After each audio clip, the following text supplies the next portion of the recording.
നമസ്കാരം. ഞാനിന്ന് ഈ വീഡിയോയിൽ വിശദീകരിക്കുന്നത് കാന്താരി മുളക് വളർത്തിയെടുക്കുന്നതിനെ കുറിച്ചാണ്.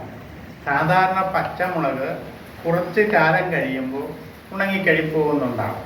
എന്നാൽ കാന്താരി മുളക് 4 വർഷം മുതൽ ഏകദേശം ഒരു 6 വർഷം വരെ അത് നിലനിൽക്കുന്നുണ്ടാകും. അതുകൊണ്ട് കാന്താരി മുളക് വളർത്തുന്നത് നമുക്ക് ആദായകരമാണ്. കൂടാതെ ഇതിനകത്ത് നല്ല എരിവുള്ളതായതിനാൽ കുറച്ച് മാത്രമേ ഉപയോഗിക്കേണ്ടി വരുള്ളൂ. നമുക്ക് പറമ്പിൽ നടാം, ചെടിച്ചട്ടിയിൽ നടാം, അല്ലെങ്കിൽ ഇതുപോലുള്ള പാത്രങ്ങളിലും നമുക്ക് നടാവുന്നതാണ്. അടിവളം ഇട്ട് കൊടുത്തുകൊണ്ടാണ് ഈ കാന്താരി തൈ നട്ടിട്ടുള്ളത്. അത് വളർന്ന് നിറയെ മുളകളുണ്ടായിട്ടുണ്ട്. ഈ കാന്താരി മുളകിന് വളരെയധികം എരിവുണ്ടാകുന്നതിന് കാരണം ഇതിനകത്ത് ക്യാപ്സിസിൻ എന്നൊരു രാസപദാർത്ഥം അടങ്ങുന്നത് കൊണ്ടാണ്. ഈ കാന്താരി മുളകിന് മറ്റ് മുളകുകളെ അപേക്ഷിച്ച് ധാരാളം ഗുണങ്ങളുണ്ട്. ഒന്ന്, ശരീരത്തിലെ കൊഴുപ്പിനെ ഇത് ലയിപ്പിച്ച് കളയുന്നുണ്ട് എന്നാണ് വിദഗ്ധർ പറയുന്നത്. കൂടാതെ കൊളസ്ട്രോളിന് ഇത് വളരെ നല്ലതാണെന്ന് പറയുന്നുണ്ട്.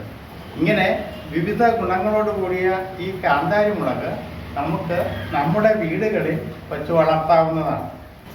സാധാരണഗതിയിൽ കാന്താരി മുളകിന് മറ്റ് മുളകുകളെ അപേക്ഷിച്ച് പറയത്തക്ക രോഗങ്ങൾ ഉണ്ടാകാറില്ല.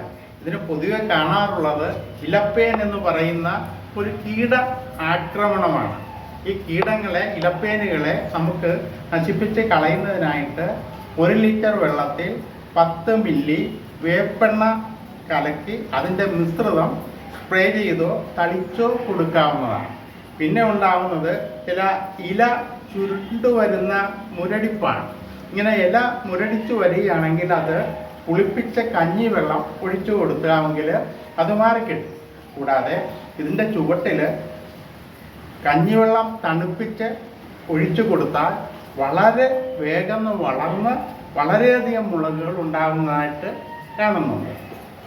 നിങ്ങൾക്ക് ഇതുപോലെ കാന്താരി കൃഷി ചെയ്യാവുന്നതാണ്. ഈ വീഡിയോ നിങ്ങൾക്കിഷ്ടമായെങ്കിൽ ലൈക്ക് ചെയ്യുവാനും ഷെയർ ചെയ്യുവാനും മറക്കരുത്. എൻ്റെ ചാനൽ സബ്സ്ക്രൈബ് ചെയ്തിട്ടില്ല എങ്കിൽ സബ്സ്ക്രൈബ് ചെയ്യണം. നന്ദി, നമസ്കാരം.